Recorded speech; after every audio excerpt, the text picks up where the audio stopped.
Tirupati TDP నియోజకవర్గ incharge JB Srinivas ఇంటిపై జరిగిన దాడి యత్నాన్ని టీడీపీ తిరుపతి పార్లమెంట్ అధ్యక్షురాలు మాజీ కేంద్ర మంత్రి పనబాక లక్ష్మి తీవ్రంగా ఖండించారు. పార్టీ ఇంటింటి ప్రచారంలో పాల్గొని వచ్చిన ఆయనపై మారణాయుధాలతో దాడికి తెగబడటం దిగ్భ్రాంతి కలిగించిందన్నారు. తిరుపతి వంటి ప్రశాంతమైన నగరంలో ఇలాంటి హింసాత్మక సంస్కృతి లేదని, ఇది కడప సంస్కృతిని గుర్తు చేస్తుందని విమర్శించారు. ఓటమి భయంతోనే వైసీపీ నాయకులు అభద్రతా భావానికి లోనై ఇలాంటి దాడులకు పాల్పడుతున్నారని ఆరోపించారు. ఈ దారుణానికి ఒడిగట్టిన వారిపై పోలీసులు తక్షణమే కఠిన చర్యలు తీసుకోవాలని పనబాక లక్ష్మి డిమాండ్ చేశారు. ఆ తిరుమల కలియుగ దైవం వెంకటేశ్వర స్వామి పాదాలు చెందుతున్నటువంటి ఈ తిరుపతి ప్రజలు ఎప్పుడు ఒక ప్రశాంతమైన వాతావరణాన్ని కోరుకుంటారు.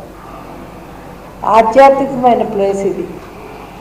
మొత్తం ప్రపంచంలో ఉన్నటువంటి యాత్రికులందరూ కూడా వస్తుంటారు స్వామిని మెచ్చుకోవడానికి. ఇది ఒక దురుద్దేశంతో చేశారా, ఏ విధంగా చేశారా? ప్రోగ్రాం చూసుకొని ఇంటికి వచ్చే మనుషుల మీద కత్తులు, కటారులు, పెట్రోలు, ఈ సంస్కృతి మన తిరుపతిలో ఎప్పుడైనా ఉందా అని నేను ప్రశ్నిస్తూ ఉన్నాను. ఎప్పుడూ లేనటువంటి కడప స్టైల్ రాజకీయాన్ని ఇక్కడ ఎందుకు తీసుకురావాలనుకుంటున్నారో వైసీపీ వారు నాకు అర్థం కావట్లేదు.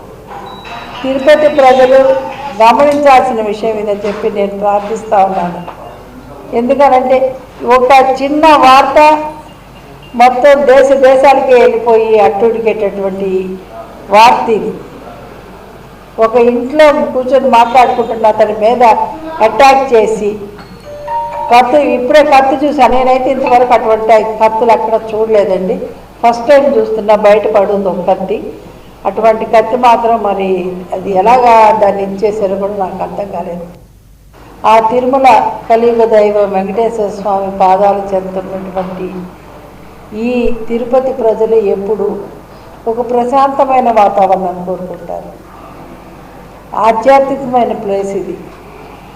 మొత్తం ప్రపంచంలో ఉన్నటువంటి యాత్రికులందరూ కూడా వస్తుంటారు స్వామిని మెచ్చుకోవడానికి. ఇది ఒక దురుద్దేశంతో చేశారా, ఏ విధంగా చేశారా? ప్రోగ్రాం చూసుకొని ఇంటికి వచ్చే మనిషి